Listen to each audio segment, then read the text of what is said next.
Welcome to another Thursday Gear Talk. Oh my god. The story trailer came out. That's what this is about. I don't know how else to lead into this. Just, hey everyone. No, this is what I've been waiting for. People have wanted their multiplayer. People have wanted escape. People, there goes the hat. Everyone's wanted everything. I've wanted story. And we got it. And it didn't disappoint me.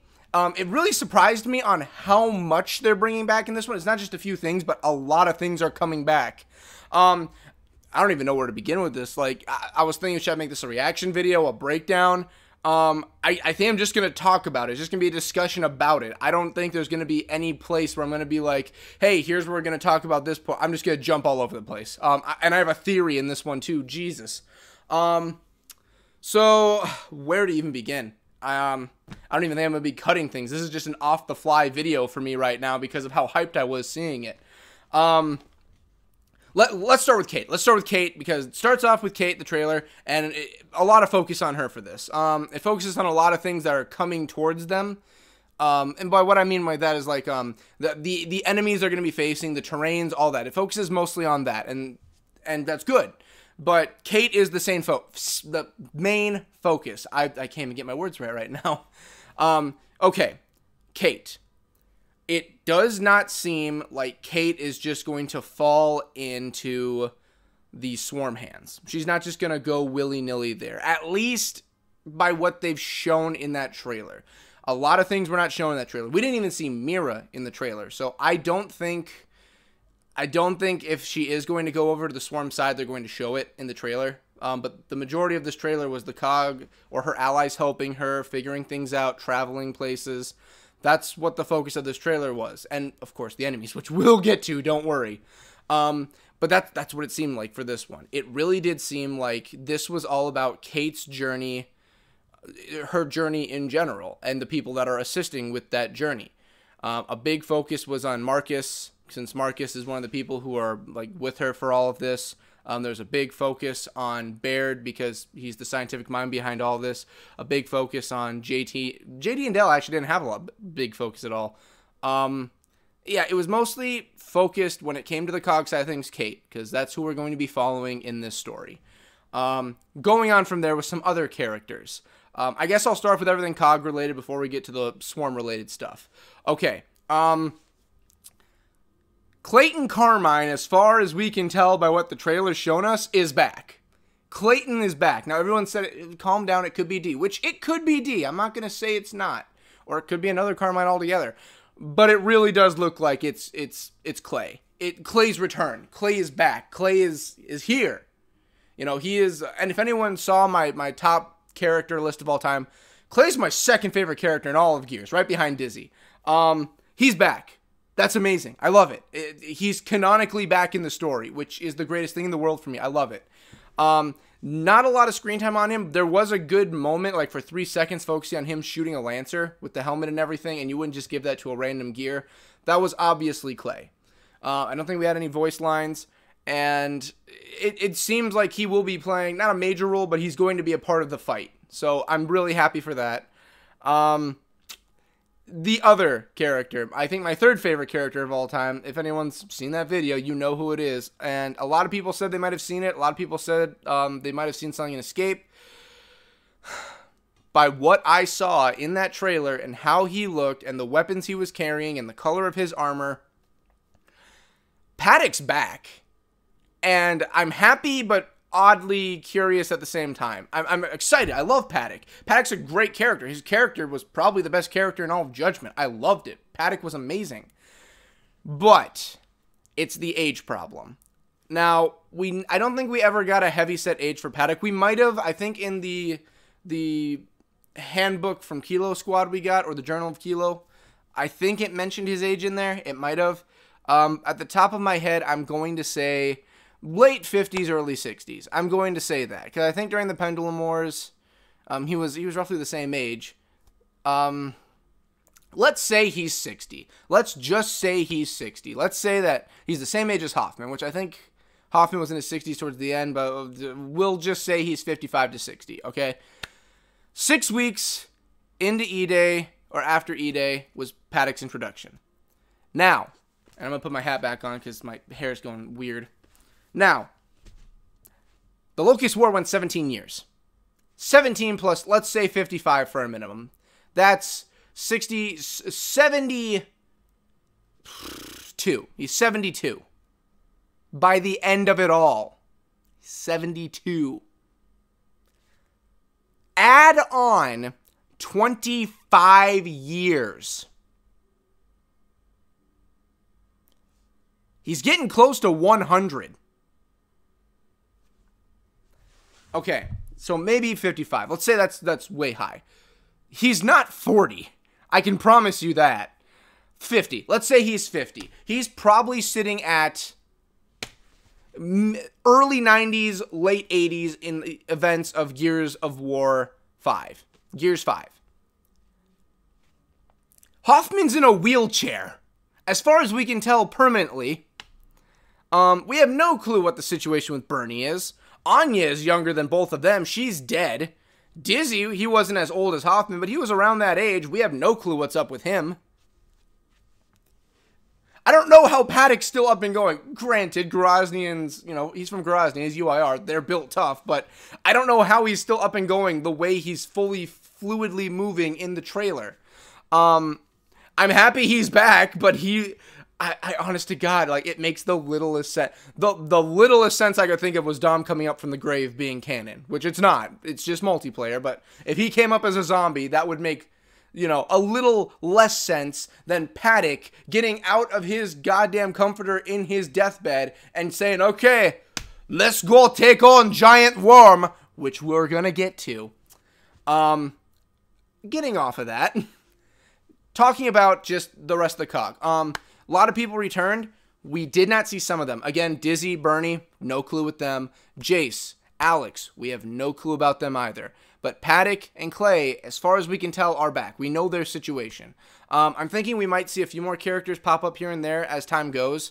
I want to assume that they're going to touch on Jace because of how much he's in the multiplayer Easter egg stuff around in multiplayer for 5. They're going to mention Jace at least some point. They have to. I mean, hell, even in Gears of War 2, when he was canon in the comics, but not in the games yet, they mentioned Jace. You technically see him in-game. So that's how I feel about the whole COG situation. The Swarm. Oh my god, the biggest thing. In fact, / Locust, because Locust might be playing a role in this one. I know. There's a lot to touch on for this one. You know what? I started with Kait. Let's start with the other big contender we've got for the Swarm / Locust. The Berserker. It doesn't look like a Swarm Zerker. It doesn't. It does not look like one. It looks like it's a straight up Locust. And by what I think, I have 2 thoughts. One that is probably going to be right. The second one is out there a bit, but I think might be right too. The first guess, that's a male Berserker. That's a fucking alpha. Now, you might be saying, well, all Berserkers are female. Yeah, but Niles liked to tinker around when he was over at New Hope. I mean, when he got kicked into the mountains, it wasn't like he just discovered Locust stuff or just created them. No, he was a little ways in. He wasn't to the point where he had an army or anything. No, again, his children. It wasn't like, I have an army, I'm going to fight the COG. No, he was thrown into the mountains probably with like a few here or there younglings or something. He was probably experimenting on Berserker shit. He probably was, because Berserkers exist, but we've never been told how they come to be. So I'm guessing he probably had a hand in creating the first ever Berserkers, and the first one was probably a male. And that thing is locked up somewhere at New Hope, thanks to Niles, and it's going to be unleashed. There is a male Berserker running around here, and if a female was bad, I don't want to assume how deadly a male could be. Now, I could be overthinking it, because in the insect world, the Locusts, the Swarm, an insect term, the females are normally deadlier. The queen is the largest insect in an insect hive, normally. But this is Gears. They can do whatever they want. They are originally human, transformed into locusts throughout all of the lambent stuff that went on, and now they're Swarm. Males, by human standards, are larger and stronger than females. That's just a scientific thing, although I can think of a few that could kick my ass real easily. This thing is huge. Like, bigger than a Berserker. It's it's astronomically huge. The quills that are coming off it are obviously larger too. And that leads me into my second thing. Now that that's the first, that it's a male. I'm guessing it's a male. We know Niles is floating around the hive mind probably because he's talking fluidly in the multiplayer part we got to for the beta. Hear me out. What if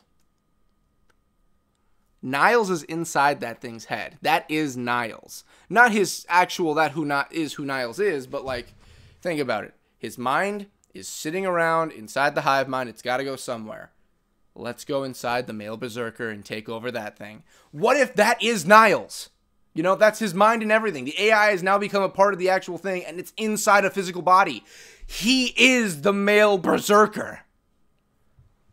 That's scary as fuck, because he's that large, that's strong, that's smart. I don't know. It's like, I feel it is because they make it sound like it's intelligent, it's smart. So I'm assuming Niles. The AI is there, it's at New Hope, they're both in the same area. What's stopping that from being a thing? The Warden probably had a hand in somehow getting it connected. That's my theory. It sounds odd and out there, but it works if you think about it. Let's move on, okay? Let's move on a bit, because I'm losing natural daylight. Riftworms back. Huge as ever. I have two ideas. Okay, and I know I'm having a lot of pauses, but this was a huge trailer. It was amazing. Two ideas. Number one, it's an actual Riftworm. This is an actual Riftworm coming in to screw up the day and take people down. Because I think it does look like one of the three that were plastered on top for the Rise of Rom comic. It does look like one of them, I believe. So it could just be a Riftworm. It really could be. Number two, however, and this one's a little out there, but it could possibly be, is that it's an artificial Riftworm. Like, this isn't a bona fide one of the main three. This is like, maybe they found the corpse of it and like, because we've seen the Swarm is able to create biomass. They're able to create it. Like, not the worm itself, we don't know, because it might not be. It might be an actual Riftworm. But they can create biomass. They can create the mass, the tendrils, you know, the pods themselves. That's all made from something that's being created. What if they straight up, like, found the remains of a Riftworm and just built the biomass on top of it and swarmized it, and now it's like a zombie swarm Riftworm, a swarm worm, you could say, and they have 100% control over it. It could be a normal Riftworm, though, and, you know, maybe the Warden's like Scourge, and he's able to communicate and lead it somehow. I don't even think the Warden at that point will be in charge. Maybe it is straight up Niles in the Berserker, sitting on it, cowboy style, just riding it off to chase the train we see in the trailer. It could be anything. So what we know from the Locust is the big baddies we really have to worry about that are the current problem, not a future problem or past problem, are going to be the Warden, probably whatever the Berserker is. Swarm Berserker I've heard, or it could be a normal Locust Berserker and the last of its kind, and the straight up giant Riftworm. Those are going to be the biggest problems facing the entire COG side in general. And those are heavy hitters too on their side. Like, you have the vets, but the vets are getting up there in age for the COG, so I really do see, like, the Swarm have a shot. The Swarm have a straight-up shot of winning this. I'm not saying they're going to. I mean, obviously, it's a story. The good guys normally win, except in rare occasions, but I feel Gears of War isn't going to do that. This will set up for a 6th game, so something big is going to go down towards the end for this. My idea... The Warden... I don't see the Warden making it to another game. He's probably going to die. The Berserker maybe has a small, slim shot of making it to the next game. That Riftworm's so huge, he's got a target on his back. He's gone. So if all three of these guys die, that's the only way I see, like, in the 6th one, there being more, if you catch what I mean. I don't know. Like, the Berserker could live on if it is Niles, and that's what's leading them. Like, Mira survived the 2nd game and made it into the 3rd. It could be kind of like that, because they really are taking portions of 2 and putting it into 5 for the way that they're structuring and laying out the story. The environments looked amazing, and my favorite scene from that entire trailer was Baird in his lab, like, camera 6, like, camera 22, camera 11, and all of them are just dead. Camera 6, camera 5, or something like that. And Kate's like, they're here. So I'm guessing the Berserker's just charging through and just breaking through everything. All the cameras are just dead. Wow. I really need to get that off my chest. Jeez, that felt good. that was the story trove. There's a lot more to it. A lot more to it. And I had to get this done on the fly because work is really heavy for me right now and a lot of other things. If anyone knows me personally, it's been a week and a half. So I'm trying to get these out. This one doesn't have a lot of editing. Not because I don't want to edit, but just because I wanted to talk about it. Oh my God. I'm shaking. But that's probably going to do it. Thank you guys for watching. Thank you guys. You know, I haven't been doing a lot of online stuff. I will be getting back to it though. I just, you know, personal life stuff. That's what it's been. It's nothing been major, just personal life stuff. Thank you guys for watching. Like, comment, subscribe. Follow us on whatever you can. Patreon. We have Etsy where we have the store going right now. BCast Shop. BCast Gaming Shop, I should say. Thank you guys every Thursday. You guys have a great one. See you next time.